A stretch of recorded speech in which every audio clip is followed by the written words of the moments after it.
ఇది బొమ్మ కాదండి, నా ప్రాణం. ప్రాణం లేకుండా మనం బతకలేం కదా. అందుకే నేను ప్రాణంతో ఉండాలంటే నా ప్రాణానికి ప్రాణమైన నా రాధ జ్ఞాపకం నాతో ఉండాల్సిందే.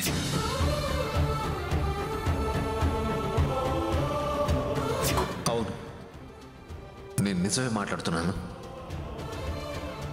మీరే నా రాధ.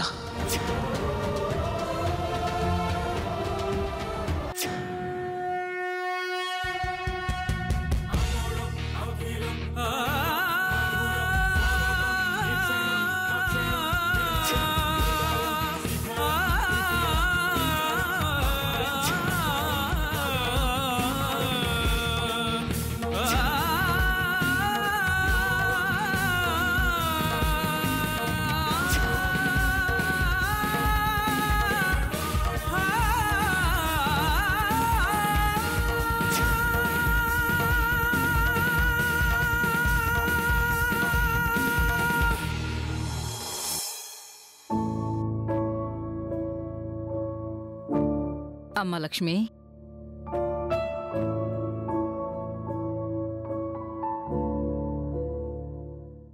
అమ్మ లక్ష్మి, నువ్వెక్కడున్నా నీ మనసు మాత్రం ప్రసాద్ బాబు గురించి ఆలోచిస్తుంది. అవునా తల్లి?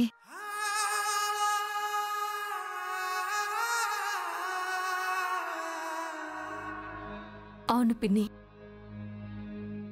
ఇన్ని రోజులు తన పక్కనే ఉన్నాను. ఈరోజు ఆయన్ని డిశ్చార్జ్ చేస్తున్నారు. కానీ ఈ సమయంలో నేను ఆయన పక్కన ఉండలేని పరిస్థితి వచ్చింది. దానికి నాకు చాలా బాధగా ఉంది పిన్ని. జీవితాంతం ఆయనతో కలిసి ఉండాలన్న నా ఆశ అడియాశగానే మిగిలిపోయింది. చిన్నప్పటి నుంచి నేను కోరుకున్నది ఏదీ నాకు దక్కలేదు పిన్ని. నా అంత దురదృష్టవంతురాలు ఇంకొకరుండరు. అలా అనకమ్మా. మంచి మనసున్న నీలాంటి వాళ్ళు ఎప్పటికీ అదృష్టవంతులేనమ్మా. నువ్వు ఏదైతే నీకు దక్కలేదని బాధపడుతున్నావో అది ఆ దేవుడు నీకు దక్కేలా చేస్తాడమ్మా. నువ్వు కోరుకున్నట్టుగానే నువ్వు ప్రసాద్ బాబు ఒక్కటవుతారు. ఎందుకంటే మీ మధ్యన ఉన్న ప్రేమ అలాంటిది.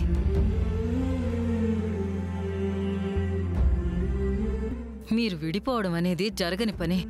మీ ఇద్దరి మధ్య ఉన్న ఈ ఎడబాటు కొన్ని రోజులేనమ్మా. తర్వాత నువ్వు ప్రసాద్ బాబు అన్యోన్యంగా సంతోషంగా ఉంటారు. ఆ నమ్మకం నాకుంది తల్లి. నువ్వేమీ అధైర్యపడకమ్మా.